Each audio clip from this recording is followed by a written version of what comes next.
Cinema పాట లేకుండా ఎంత శ్రద్ధగా వింటున్నారు. ఒక టౌన్ ఏరియాలో, చంద్రగిరి ఏరియాలో ఎంత బాగా వింటారని నేను అనుకోలేదు. అలా హరికథ మీద, భారతం మీద మీకున్న శ్రద్ధకి ధన్యవాదాలు. అలాగే వ్యాసుల వారు వచ్చారు. జనమే జీవుడికి భారతం మీద ఒక అనుమానం. తాత, నాకు చిన్న అనుమానం. ఏంటి నాయన?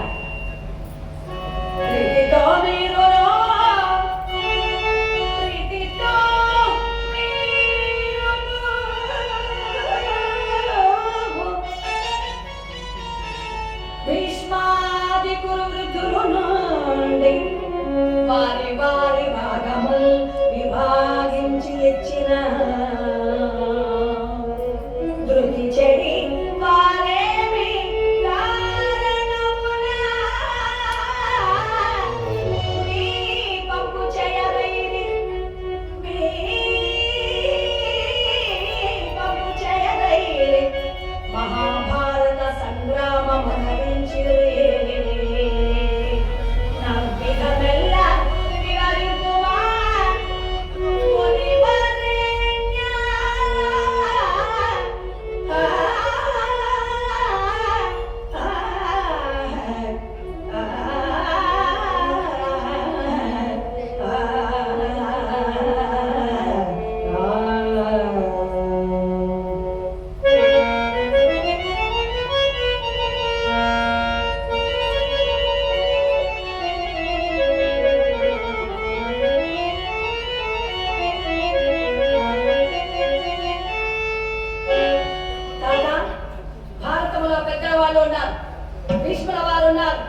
ద్రోణాచార్య ఉన్నారు. మీరు ఇంతమంది ఉండి కౌరవులు పాండవులు ఎందుకు కొట్టుకు చచ్చారు? ఎందుకు యుద్ధం జరిగింది? ఆ యుద్ధం నిలవచ్చు కదా. మీరు కొట్టుకొని చావద్దండ్రా. ఇదిగో మీ అర్ధరాజ్యం మీది, ఇదిగో దుర్యోధన అర్ధరాజ్యం నీది ఓ అని చెప్పొచ్చు కదా.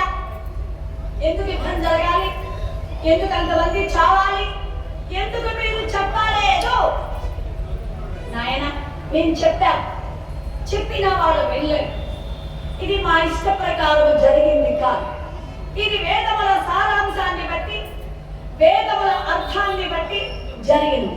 తాత ఈ కథలంతా నాకు చెప్పద్దు. పాండవులకి కౌరవులకి పరిస్థితి అర్థమయ్యేలాగా మీరు చెప్పలేదు. మీరు సరిగా చెప్పలే. మీరు చెప్పింటే యుద్ధము జరిగేది కాదు. మీరు ఉండి ఏమి లాభము తాత అన్నాడు. సరే నాయన, కౌరవులు పాండవులకు నేను సరిగా చెప్పల కాబట్టి వాళ్ళు వినలా. ఇప్పుడు నీకు చెప్తా, నువ్వు వింటావా?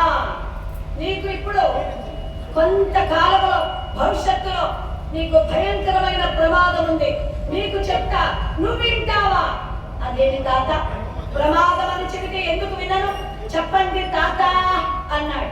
అయితే విను. పాండవుల సంగతి తర్వాత, ముందు నీ సంగతి చెబుతా విను. ఎలాంటి గుర్రం వచ్చినా కొనద్దు. ఒకవేళ కొన్న అశ్వశాలలో ఉంచదు. ఉంచిన ఎప్పుడు స్వారీ చేయొద్దు. స్వారీ చేసిన ఉత్తర దిశగా వెళ్ళొద్దు.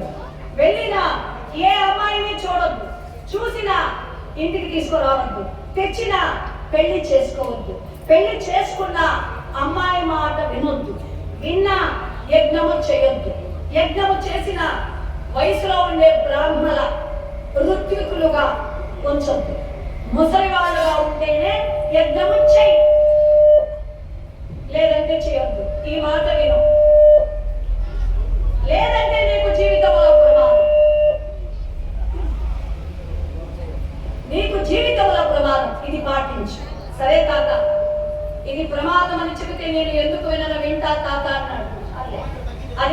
అది పాటించు. పాండవులు కౌరవులు ఎందుకు నా మాట వినలేదో తర్వాత వచ్చి చెప్తా.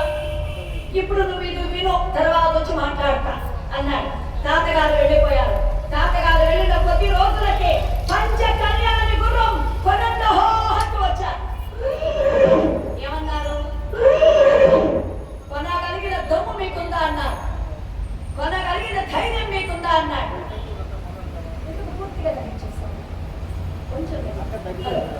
కొనగలిగిన ధైర్యం మీకుంటే కొనండి అన్నారు.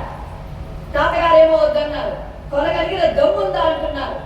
రాజుగారికి అవమానం, కొనకపోతే అవమానం. కొన్నాడు. అశ్వశాలలో ఉంచాడు, బరువు పోతుందని. ఒకరోజు అశ్వాన్ని ఎవరు పట్టినా చెప్పిన మాట వినట్లే అశ్వం మీద కూర్చున్నాడు. స్వారీ చేస్తున్నాడు. అది ఉత్తర దిశగానే పోతుంది.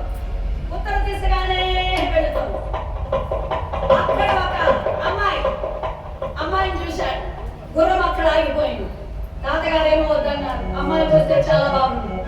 అమ్మాయి నువ్వు ఎవరు అన్నారు. నాకెవరు లేరండి అన్నది. వచ్చేస్తారండి రమ్మంటే అన్నది. తాతగారు వద్దన్నారు. ఇంత అందమైన అమ్మాయిని వదిలేసిపోతే ఎట్లా? ఈ అమ్మాయికి ఏమన్నా జరిగితే దోషం నాదే కదా. ఇంటికి తీసుకెళ్దాం, జాగ్రత్తగా ఉంచుదాం, పెళ్లి చేసుకోకుండా ఉందాం. ఇంటికి తీసుకెళ్ళాడు. ఉండలేక పెళ్లి చేసుకున్నాడు. పెళ్లి అయిపోయి ఈ అమ్మాయి యజ్ఞము చేయాలంటోంది. ఆ ముహూర్తానికి వయసు అయిపోయిన ముసలివాళ్ళు బ్రాహ్మణులే ఆ ముహూర్తానికి వయసులో ఉండే వాళ్ళే దొరికారు. యజ్ఞం ప్రారంభమైంది. ఇంకే అమ్మాయి అంటోంది భర్తతో, ఏమండి ఈ అయ్యవారు నన్నే చూస్తున్నాడండి. ఏమండి ఈ అయ్యవారు నన్ను చూసి నవ్వాడండి. అయ్యవారు తొంగి చూస్తా ఉన్నాడండి. ఏమండి ఈ అయ్యవారు నన్నే చూస్తా ఉన్నాడండి. ఈ అయ్యవారు అంటున్నాడు, నా భార్య వయసులో ఉంది, వీడు వయసులో ఉన్నాడు, వీడు నా భార్యను చూసి ఉంటాడు, వీడు కత్తి తీసుకున్నాడు. అయ్యవారి తల నరికి అవతల పారేశాడు. బ్రహ్మచ్చ దోషం. యజ్ఞం ఆగిపోయింది. మహారాజు గారికి భయంకరమైన కుష్ఠ వ్యాధి ప్రారంభమైంది. ఒళ్ళంతా పచ్చి పుండు. అప్పుడు వచ్చారు తాతగారు. ఏనాయనా బాగున్నారా? జనమేజీ మహారాజా బాగున్నావా? ఏ అమ్మాయిని చూడొద్దన్నాను, నువ్వు చూడవు నాయన. పెళ్లి చేసుకోవద్దన్నాను, గుర్రాన్ని కొనొద్దన్నాను, అమ్మాయి మాట వినొద్దన్నాను. నేను చెబితే నువ్వు వింటావు నాయన. కౌరవులు పాండవులు నా మాట వినలా, నువ్వు వింటావు అనేసరికి తాత మీరు ఏది వద్దన్నారో అన్నీ జరిగిపోయాయి తాత. మరి ఎందుకలా? నీకు తెలుసు ప్రమాదం అని, మరి ఎందుకు చేశావు? అదే నాకు అర్థం కావట్లేదు తాత. అదే జీవితం. ఒక్కొక్కరు అంటారు, ఏరా తప్పని తెలుసు కదా, తప్పని తెలిసి ఎందుకు చేశావంటాడు స్నేహితుడు. అందుకు వీడంటాడు, తప్పని తెలుసురా, వద్దని అనుకుంటూనే ఉన్నాను కానీ అలా జరిగిపోయింది. అనుకుంటున్నారు, తెలుసు తప్పని తెలుసు, వద్దనుకుంటున్నాను, చాలా జరిగిపోయింది. అదే జీవితం. మన చేతుల్లో ఏదీ లేదు. ఇది మనిషి కొంచెం అర్థం చేసుకోగలిగితే ప్రతి చిన్నదానికి ఏడ్చే పరిస్థితి ఉండదు. అంతా నా వల్లనే అనుకుంటే ఏడుపు తప్పదు, బాధ తప్పదు, సమస్య తప్పదు. మన ప్రాధాన్యత ఎంతవరకు ఇది తెలుసుకోగలిగితే మనోవ్యధ, మనోబాధ, మనోచింత ఉండదు. మరి అన్నారే నీ మనస్సే. ఎందుకు మరి వద్దనుకున్నావు? ఎందుకు ఊరుకోలేకపోయావు? ఎందుకు పెళ్లి చేసుకున్నావు? వద్దని చెప్పాను, తెలుసు, ఎందుకు చేశావు?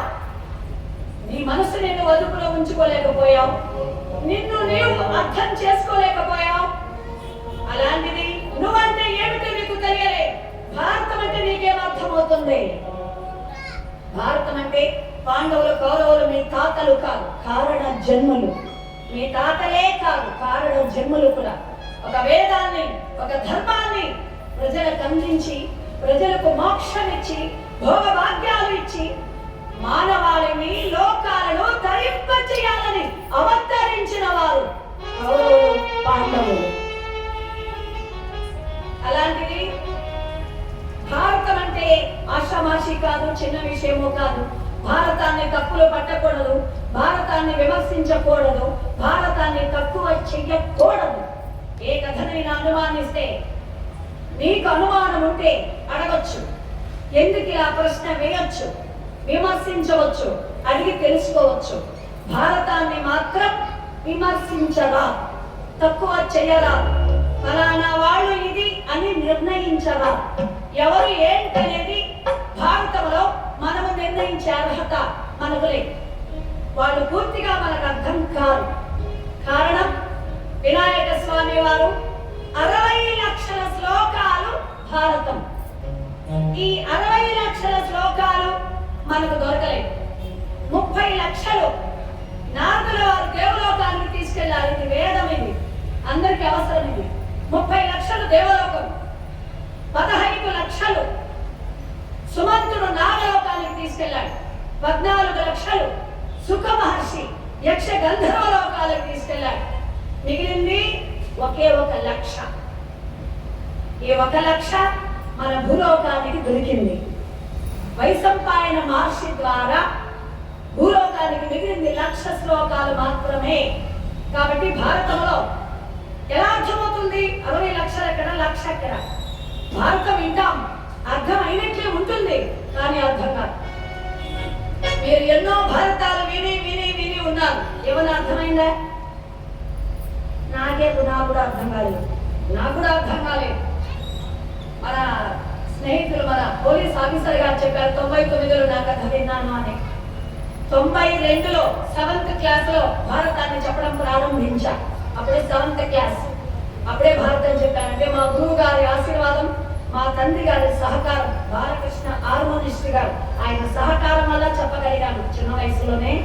అప్పటి నుంచి చెబుతూ ఉన్నాను, కానీ ఎంతవరకు నాకు కూడా ఏమో అర్థం కాదు. అర్థం కాదు, అంతే. అది 60 లక్షలు ఎక్కడ, 1,00,000 ఎక్కడ?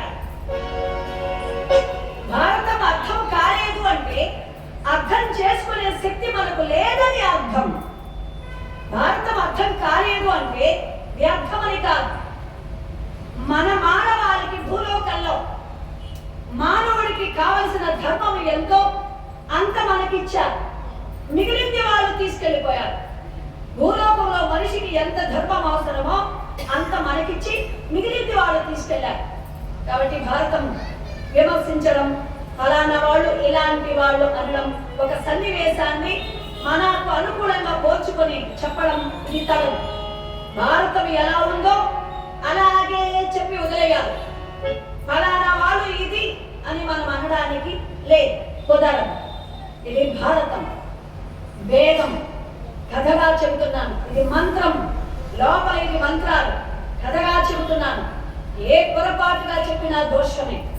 అంత జాగ్రత్తగా మీరు వినాలి.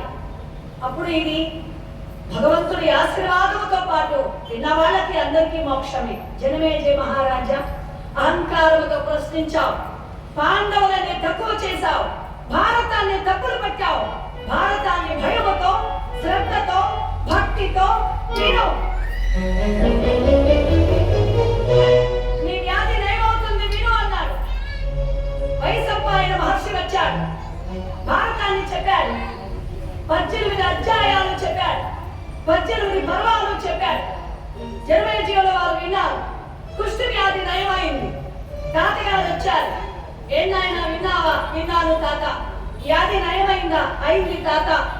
అయితే చిన్న మచ్చ అలాగే ఉండిపోయింది శరీరం మీద. అంటే నువ్వు ఏదో సన్నివేశాన్ని నమ్మలా. నమ్మని సన్నివేశం ఏంటో అడుగు, చెబుతా.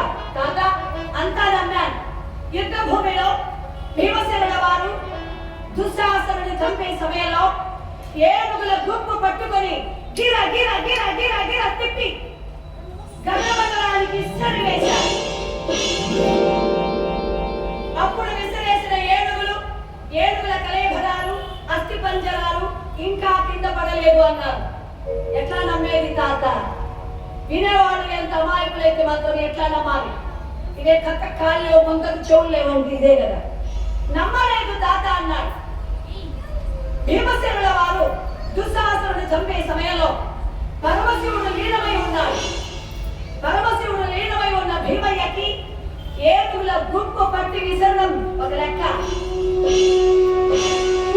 విసరలేడా? విసరగలడు. పరమశివుడు లీనమై ఉన్నాడు కాబట్టి. అయితే తాత పైకి విసిరేసిన ఏనుగులు ఇంకా ఎందుకు కింద పడలేదు అంటే భూమికి ఆకర్షణ ఉంది. ఈ ఆకర్షణకి ఒక పరిధి ఉంది. భీమయ్య విసిరిన వేగానికి ఈ పరిధి దాటి వెళ్ళిపోయాయి. నువ్వు నమ్మలేదు కాబట్టి ఆకర్షణ శక్తిని కల్పిస్తానన్నాడు. ఆకర్షణ కల్పించాడు. అప్పటికప్పుడే ఆ ఏనుగుల కళేబరాలు, అస్థి పంజరాలు గలగల గలగల గలగల గలగల రాలి ఉండబడ్డాయి. జనమేజయుడు చూశాడు. తాత తప్పైపోయింది, క్షమించు తాత అన్నాడు. చెంబలేసుకున్నాడు. ఏనుగుల కళేబరాలు జారి ముందర పడ్డాయి. భారతం జరిగింది. అనడానికి ఆధారాలు ఉన్నాయి. ఇప్పటికీ ద్వారక సముద్రంలో ఉంది. అది కట్టింది కాబట్టి ఉంది. ఇతర దేశస్తులందరూ కూడా, సైంటిస్టులందరూ కూడా ద్వారక సముద్రంలో ఉంది, భారతం జరిగింది అని వాళ్ళు చెబితే గాని మనం నమ్మాల. మీ అమ్మ మంచిదని పక్కింటోడు చెప్తే గాని మనకు తెలియదు.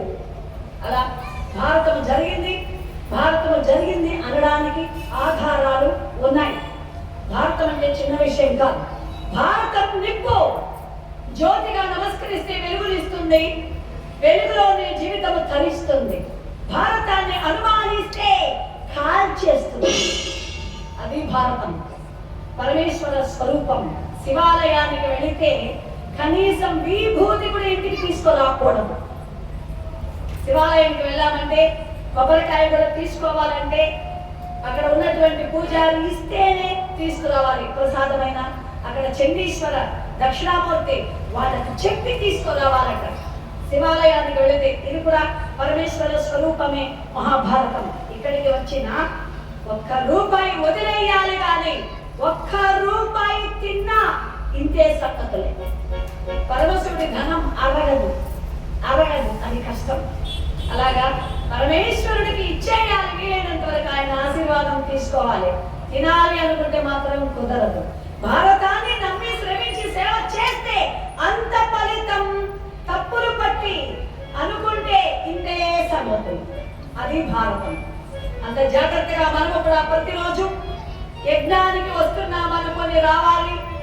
మహాభారత యజ్ఞానికి వస్తున్నామని రావాలి.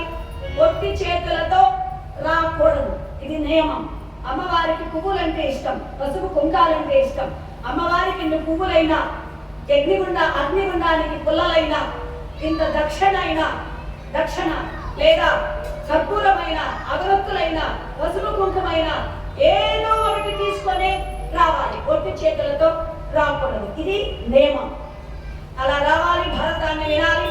వైశంపాయన మహర్షి జనమేజయుల వారికి తెలియజేసిన భారతం మనం వింటున్నాం.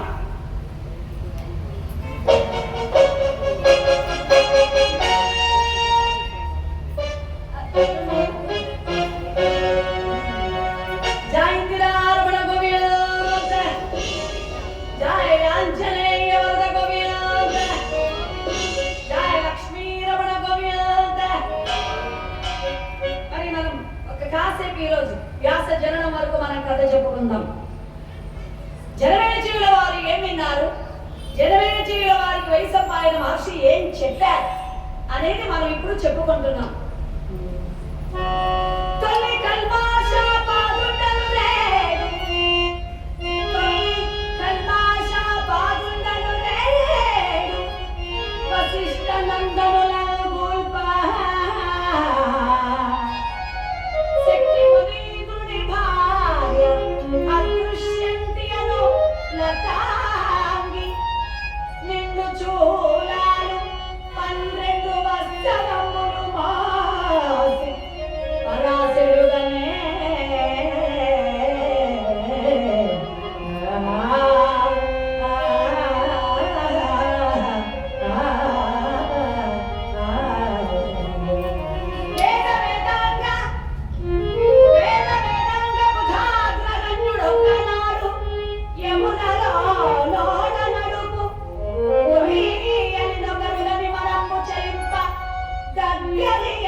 చాలా ప్రేమ.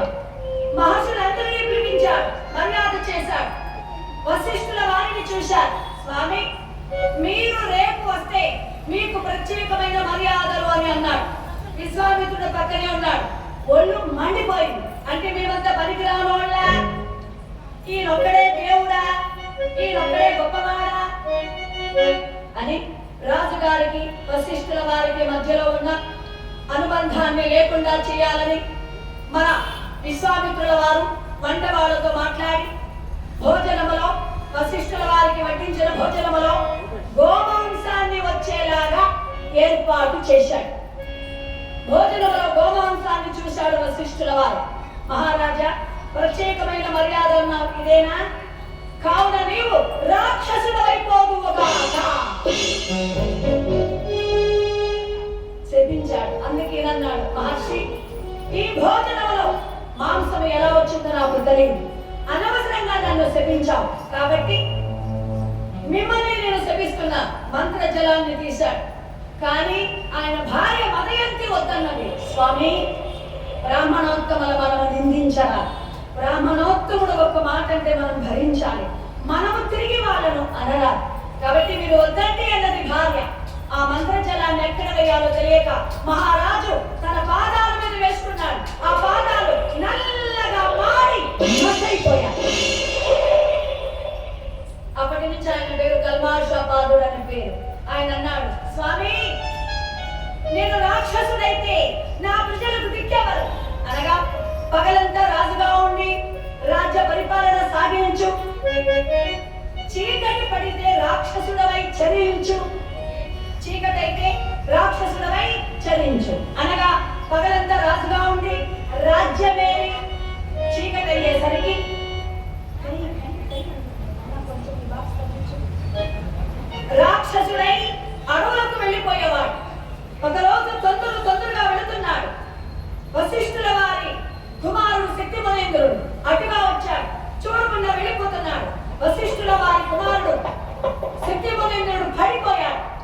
అప్పుడు అన్నాడు, అయ్యా నేను దారిలో వచ్చినా చూడకుండా అలా వెళ్ళిపోతున్నావు. మా నాన్న శపించాడు, అయినా నీకు బుద్ధి రాలేదా? మా నాన్న శపించాడు, నేను బ్రాహ్మణోత్తముణ్ణి, చూడకుండా అలా వెళ్ళిపోతావా? నేను శపిస్తున్నాను. రేయి పగలు 12 సంవత్సరాలు రాక్షసుడై చరించు. చాలా బాగుందయ్యా. మీ తండ్రి కొడుకులకు నేనే దొరికానా? మీ నాన్నేమో చీకటి పడితే రాక్షసుడైపో అన్నాడు, నువ్వేమో రేగి పగలు రాక్షసుడైపో అన్నావు. భలే దొరికారయ్యా నా ప్రాణానికి మీ తండ్రి కొడుకులు. అయ్యా నేను నీకు ఇచ్చింది శాపం కాదు, వరం. 12 సంవత్సరాల తర్వాత నీకు శాప విమోచనం అన్నాడు. శాపాన్ని మార్చాడు. కానీ వశిష్ఠుల వారు రాక్షసుడైపోయిన రాజుగారి చెంత చేరి, మహారాజా నీవు ఇలా కావడానికి కారణం వశిష్ఠుడే, వశిష్ఠుల వారి పిల్లల్ని చంపే అనగా వశిష్ఠుల వారి కుమారులు 100 మందిని చంపేశాడు. 100 మందిని చంపేశాడు. అందులో శక్తిమలేంద్రుడి భార్య అదృశ్యంతి, నీకు చూడాలు గర్భవతి.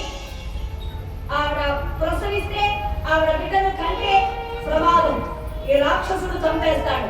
అందుకని వశిష్ఠుల వారు కడుపులోనే బిడ్డను ఉంచేశాడు 12 సంవత్సరాలు. ఇది ఎవరికైనా సాధ్యమా? మనకైనా సాధ్యమా? భారతం వేరు, మనం వేరు.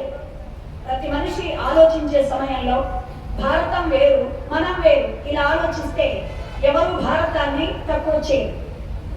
భారతమే ఒక అద్భుతం, భారతమే ఒక ఆశ్చర్యం, భారతమే ఒక పవిత్రం, ఒక అనంతం. అది మహాప్రవాహం, అది మహాసముద్రం, అది అద్భుతం. అది ఇలాంటివి మన వల్ల అవుతుందా అండి? 12 ఏళ్ళు గర్భాన్ని మోయడం అవుతుందా? 12 ఏళ్ళు కడుపులో ఉంచేశాడు వశిష్ఠుల వారు మనవణ్ణి. 12 ఏళ్ల తర్వాత శుభముహూర్తంలో ఒక్క పిల్లవాడు జన్మించాడు, అదృశ్యం.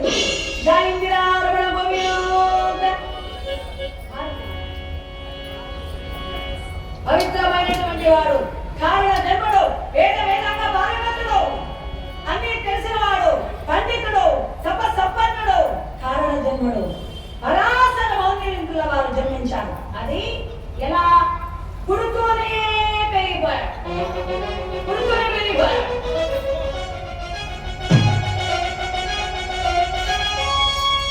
తల్లికి నమస్కరించాడు. తల్లి తండ్రికి దండం పెట్టేవాళ్ళు ఉన్నారు, అమ్మా నాన్నకి దండం పెట్టేవాళ్ళు కూడా ఉన్నారు. ఒక అబ్బాయి రోజు వాళ్ళ అమ్మను కొట్టేవాడట.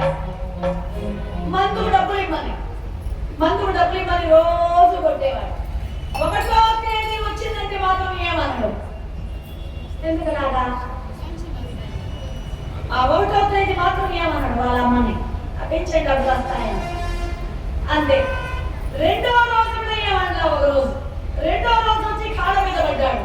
అమ్మో నా కొడుకు 2వ తేదీ కూడా ఏమంటా వచ్చి కాళ్ళ మీద పడ్డాడు. అప్ప నేనంటే ఎంత ప్రేమ, అమ్మ ద్రౌపదమ్మ నువ్వు ఉన్నావమ్మా అని అమ్మవారికి దండం పెట్టి కొడుకుని ఆశీర్వదించాలని కాళ్ళ వైపు చూస్తే కాళ్ళ దగ్గర కన్న బిడ్డ లేడు, కాలికున్న వెండి పట్టీలు లేడు.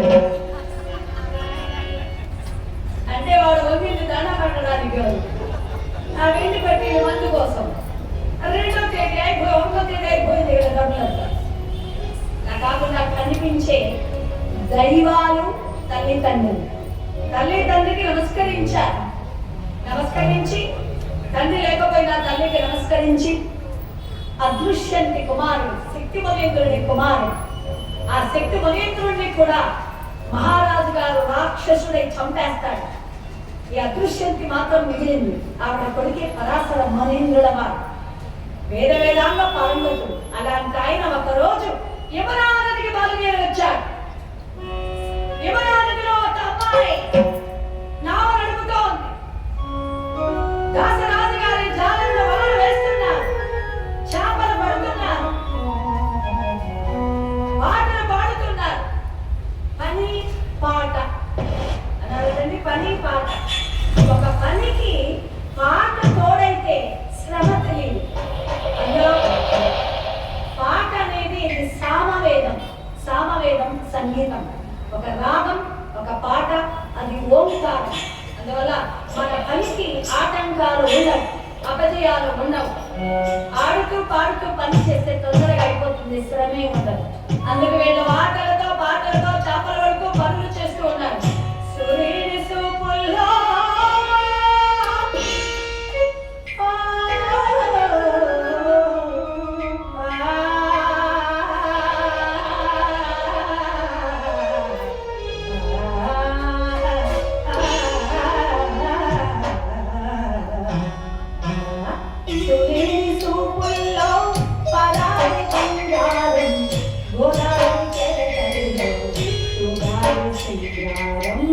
గోదావరి కెరటంలో సుగాలి శ్రీరారం సూర్యుని చూపుల్లో హైయెస్త ప్రేమ హైయెస్త హైయెస్త హైయెస్త ప్రేమ హైయెస్త హైయెస్త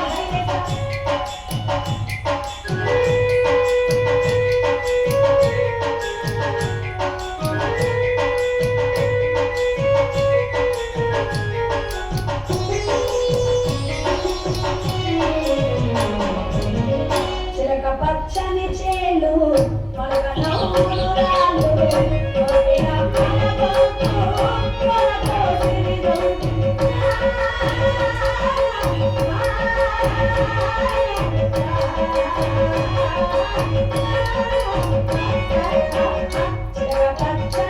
చేలు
అవురా, తపస్సంపన్నులకు భక్తులకి ధనానికి చాలా దూరం.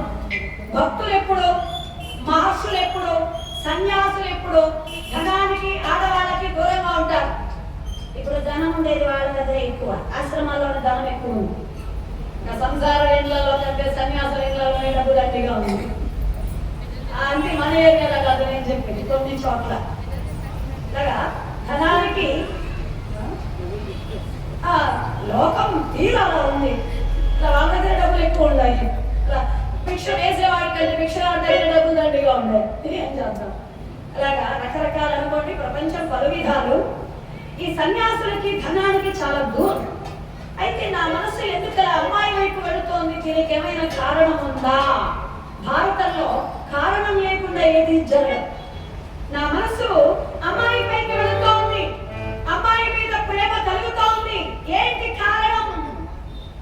అప్పట్లో భారతంలో కారణం ఉంది. ఇప్పట్లో ఎంతో మంది అమ్మాయిలు చూస్తారు, అమ్మాయిలు అబ్బాయిలు చూస్తారు. దీనికి ఏమైనా కారణాలు ఉంటాయా? ఏముండవు. టైం పాస్ ఏముండవు.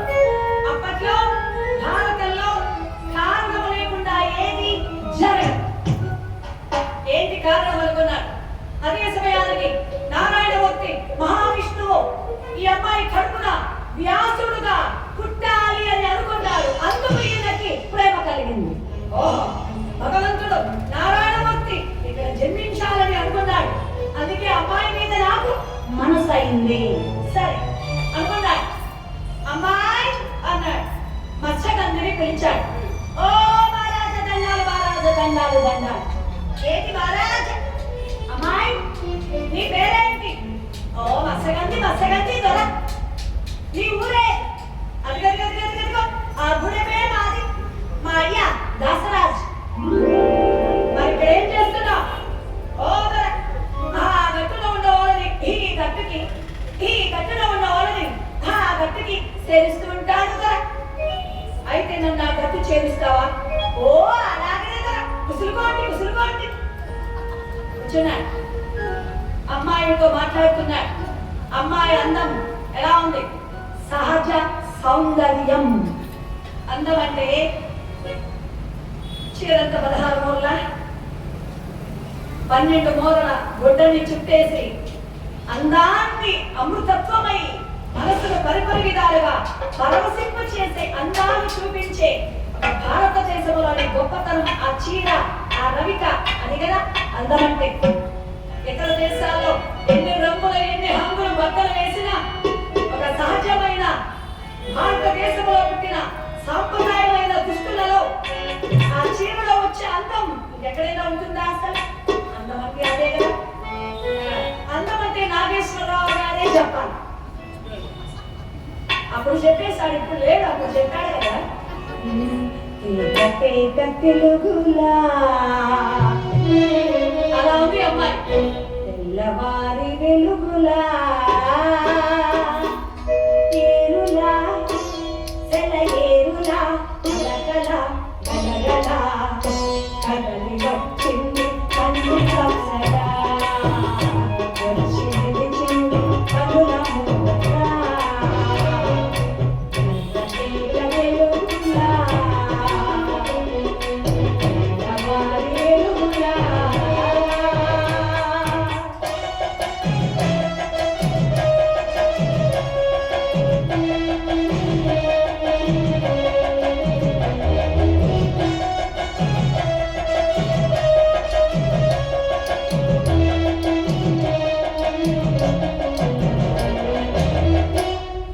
తెలుగు వారి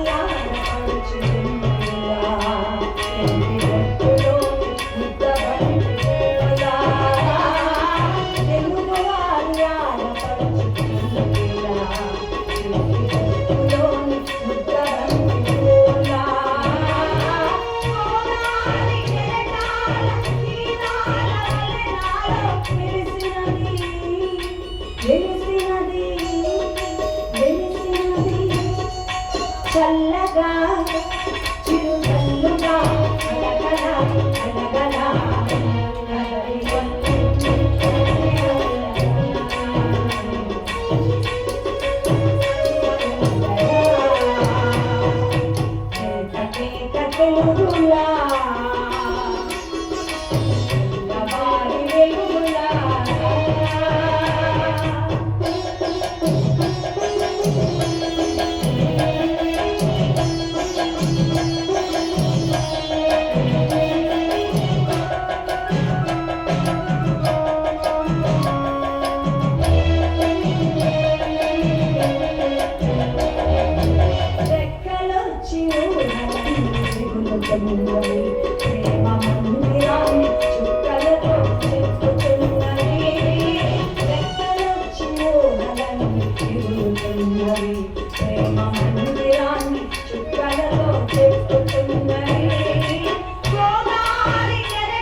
అమ్మాయిని చూడాలి, దానికి మించిన అందం ఇంకెక్కడైనా ఉంటుందా? అలాంటి చక్కటి చీరతో అమ్మాయి మహర్షి కళ్ళలో పడింది. మహర్షి చూశాడు, అవురా ఎంత చక్కటి అందాల రాశి, ఆభరణాలు లేవు అయినా అందంగా ఉంది, పట్టు పీతాంబరాలు లేవు అయినా అందంగా ఉంది, సహజ సౌందర్యం, ఒకసారి చూస్తే మరలా చూడాలి అనిపించేటువంటి అందాల రాశి ఇక్కడ నావ నడుపుతోంది. అమ్మాయి, నీ అందానికి నీ మాటకు నేను చాలా చాలా సంతోషించాను. ఇక్కడ నీకు ధనమేమైనా నేను ఇవ్వాలా? అయ్యి బాబోయ్ బాబోయ్, నీ కాడ ఏముంది కదా, గడ్డాలు మీసాలు తప్ప నాకేమిస్తారు? ఇద్దరు విభూతి ఇస్తారు అంతే కదా. నీ కాడ ఏముంది? నాకెందుకు కదా ధనము, వలదు కదా. మీలాంటి గొప్పలు చెప్తారు కదా, సాటి మనిషికి సాయం చేయాలా, మనిషి అన్న తర్వాత పూసంత మంచితనం ఉండాలి కదా. మీలాంటి గొప్పలు చెబుతారు కదా, సాటి మనిషికి సాయం చేయాలని. అందుకని ధర కూటికి గుడ్డకు లోటు లేదు ధర. మాయ దాసరాజ్ దాసరాజ్.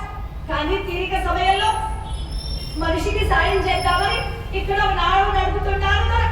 నాకు ధనం ఏది వలదు ధర, నాకేమీ లోటు లేదు ధర. నీ చల్లని మాట సారు ధర, నీ దీవలే నాకు సారు ధర, అదే సారు.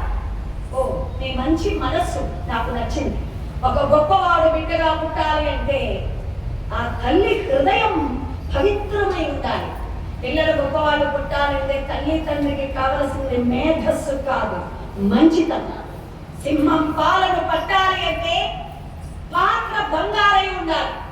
సామాన్యమైన పాత్రలైతే చిల్లులు పొడుచుకొని పోతాయి, అవి నిలవలేవు. సింహం పాలు అలాగే గొప్పవాళ్ళైన బిడ్డలు పుట్టాలి అంటే తట్టుకొని నిలబడగలిగిన తల్లి తండ్రి హృదయం పవిత్రమై ఉండాలి.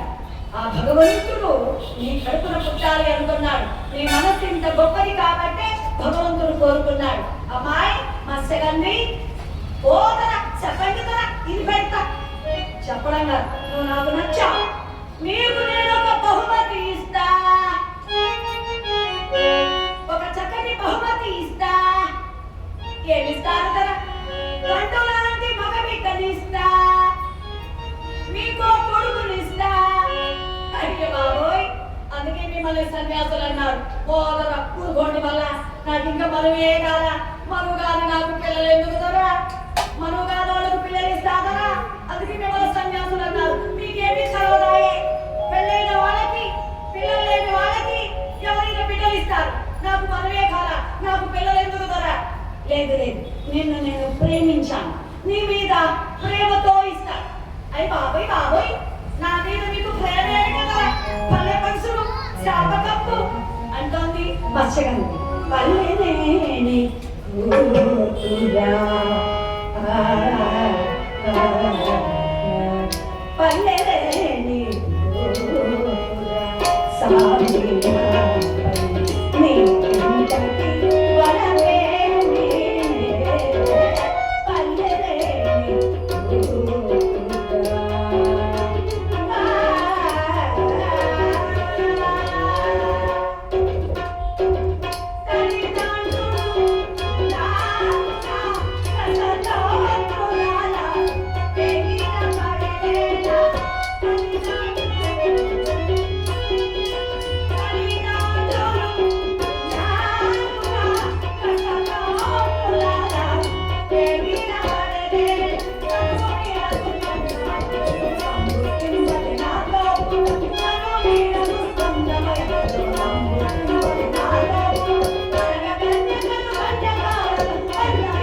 బిడ్డనే పెట్టి ఉంటారా అమ్మాయి అదే 10 నిమిషాలు అంత నాలుగే అయింది, ఒక 10 నిమిషాలు అందరూ వెళ్ళిపోదాం. రోజు మరి ఎక్కువ సమయమైన ఇబ్బంది, ఇంటికి వెళ్ళాలి, వంట చేయాలి, చూస్తా ఉంటారు అందరూ. మా ఇంటి వస్తాడేమో, టీకి వస్తాడేమో, మా పిల్లలు వస్తారేమో, హరిదాసేమో వదలనేలా. ఎంత బాగా వినేవాళ్ళు కూడా కావద్దా. మీరు కదిలితే నేను వదిలేసి ఉండేదాన్ని, మీరు బాగా వింటా ఉన్నారు కాబట్టి ఇంకో 10 నిమిషాలు వ్యాస జగన్ వైపు పని అయిపోతుందన్న ఉద్దేశం అంతే. అంత బాగా వినే ప్రజలు మాకు కూడా కావాలి కదా. అలా 15 నిమిషాలు వెళ్ళిపోదాం. అంత నాలుగే అయితే టైం అంతే కదండి. 3 అయిందా? 4 కదండి టైం అంతా. అంతేగా? అంతేగా. అంటే నేను అబద్ధం చెప్తానమ్మా? నేను అస్సలు అబద్ధం చెప్పను. నాకు 2 కూతుర్లు, నేను అస్సలు అబద్ధం చెప్పను. నేను అలాగా 10 నిమిషాలే పూర్తి చేద్దాము. ఓదరా శాపకపు నా కాడ మీరు బిడ్డనిస్తే ఎలా? మత్స్యగంధి నీ తండ్రి దాసరాజు కా, నేను పెంచిన తండ్రి దాసరాజు. నీ తండ్రి ఒక క్షత్రియుడు, నీ తల్లి అద్రికానే అప్సరస. అలాంటి వాళ్ళ కడుపులో పుట్టిన దానిని నీవు కారణ జన్మరాలిని. నీవు ముందు జన్మలో రత్నమాల అనేటువంటి అప్సరస అహంకారంతో బ్రహ్మదేవుని తక్కువ చేసిందని మానవ జన్మగా, మానవ కాంతగా నీచ నికృష్టమైన కంపుతో జన్మించమని బ్రహ్మదేవుడు శపించాడట. స్వామి తప్పైపోయింది క్షమించు అన్నదానికి ఒక మహనీయుడి వలన నీ జన్మ చరితార్థం అవుతుందని ఆశీర్వదించాడట. అలా పుట్టిన దానివి నీవు పూర్వ జన్మలో అప్సరస. నీ తల్లి ఒక అప్సరస, నీ తండ్రి ఒక క్షత్రియుడు. చేతి దేశాన్ని పరిపాలన చేసే వసుపతుడు అనే మహారాజు. బలహీనత లేనివాడు. మనిషి ఎలా బ్రతకాలి అన్నిటి ఆశాజీవి. మనిషి అంటేనే ఆశాజీవి కావచ్చు. ఆశ ఎంతవరకు ఉండాలి? మితంగా ఉండాలి. దొరికితే చూడు, లేదా వదిలే. 1 రూపాయి 100 రూపాయలు ఉంది, 1 రూపాయి పోయింది, 99 రూపాయలు మిగిలాయి కదా, ఆనందంగా ఉండు. 99 రూపాయలు మిగిలాయి అనేది వదిలేసి 1 రూపాయి కోసం పని బాట వదిలేసి ఆడస్తా కూర్చుంటే లాభమేమి? 1 రూపాయి పోయిందే. ఆశ ఎంతవరకు ఉండాలో అంతవరకే ఉండాలి. బలహీనత ఉండకూడదు. ఇలాగే ఆడవాళ్ళకి ఒక్క అలవాటు, దొరికితే వేసుకో, లేదంటే వదిలే. ఆ ఒక్క కానీ దొరకలేదంటే అనుకోండి అయిపోయిన వాడు అని నేను 10 చేయడం పాట చేయడు. 1 గంట అయితమ్మా ఒక్కగే దొరకలా, పిచ్చిపెట్టినట్టుంది, కొన్ని తిట్టేసి ఇంట్లో వాళ్ళు నచ్చేసి సరిపోయింది ఒక్కగే అంతే అంతుండకూడదు. సీరియల్లో చూడు, కుదిరితే చూడు, లేదంటే వదిలే.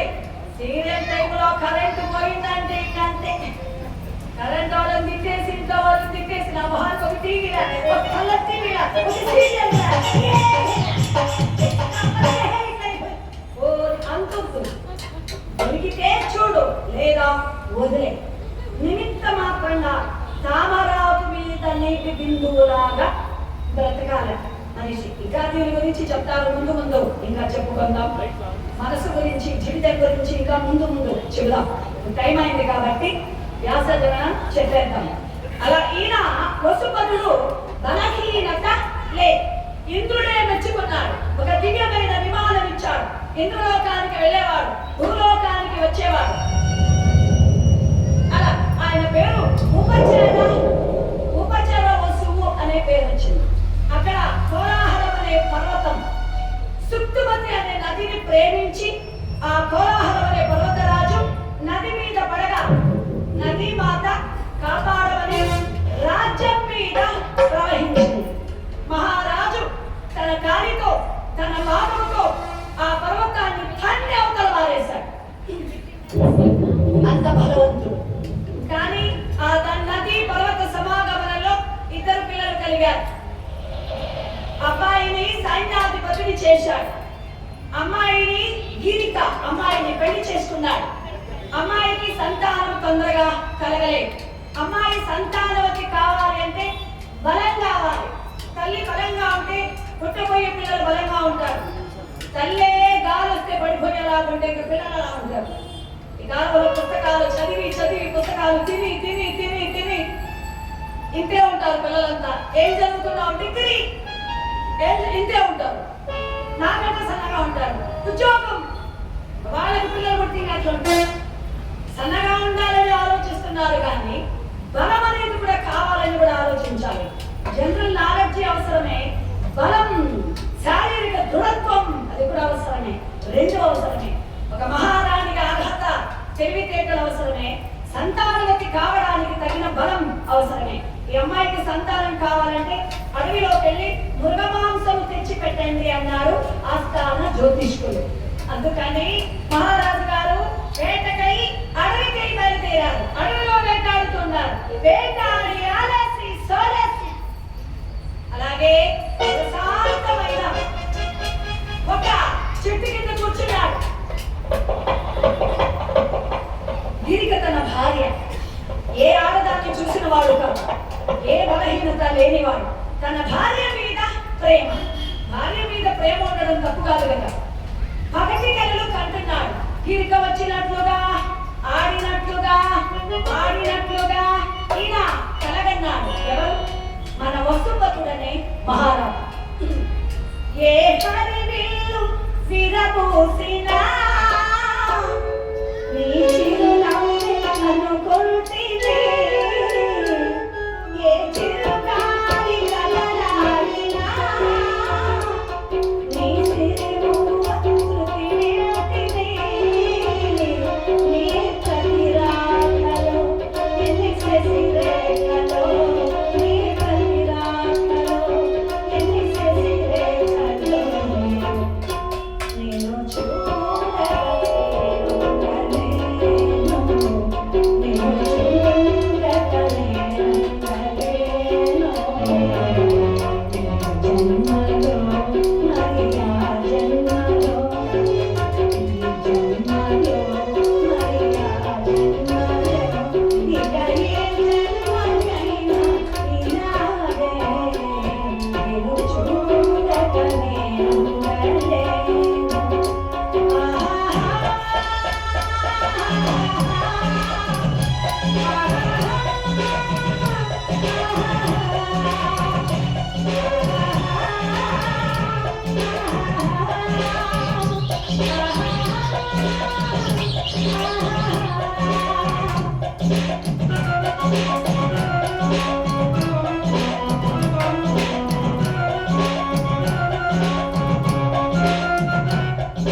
కలగన్నాడు.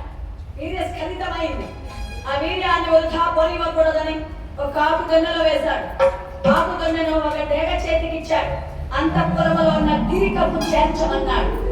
ఆ డేగ గగన వీధిలో వెళుతోంది. వేరొక డేగ చూసింది. ఇది ఏదో తినే వస్తువును భ్రమించి ఈ డేగ ఆ డేగతో కనబడగా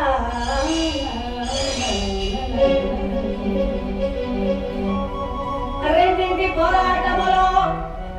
పోరాటములో ఆగుతున్న జారి యమునా నదిలో పడగా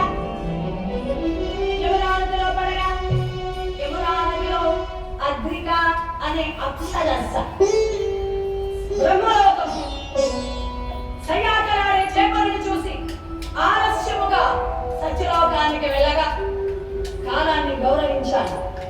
కాలానికి బలం ఉంది. కాలం మన జీవితాన్ని నిర్ణయించేది టైం. ఆ కాలాన్ని గౌరవించాలి. ప్రతి పనికి ప్రతి ఒక్క సమయం అది నిర్ణయింపబడిన ప్రకారమే మనం నడవాలి. కాలాన్ని అశ్రద్ధ చేయాలి.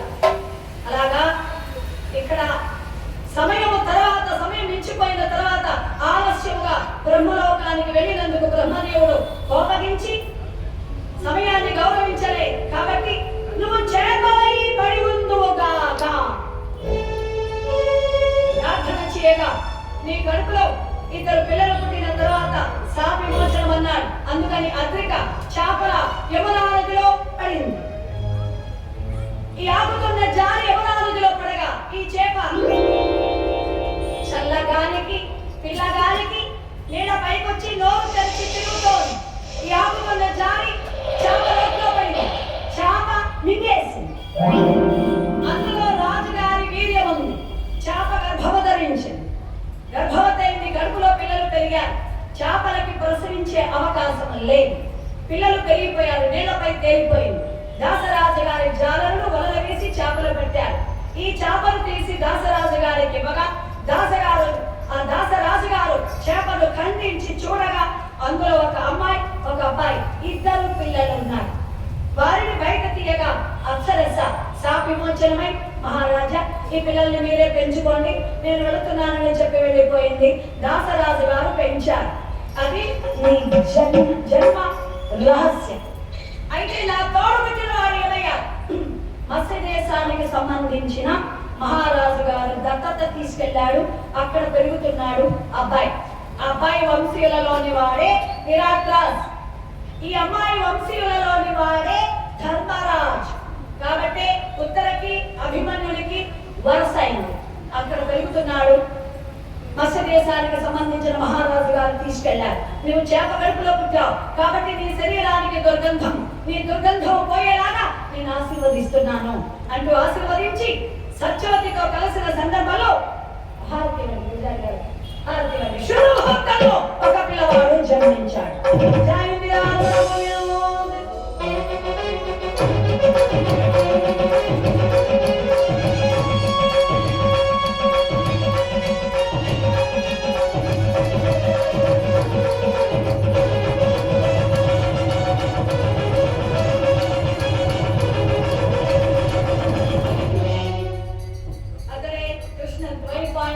అతడే వేదవ్యాసుడు.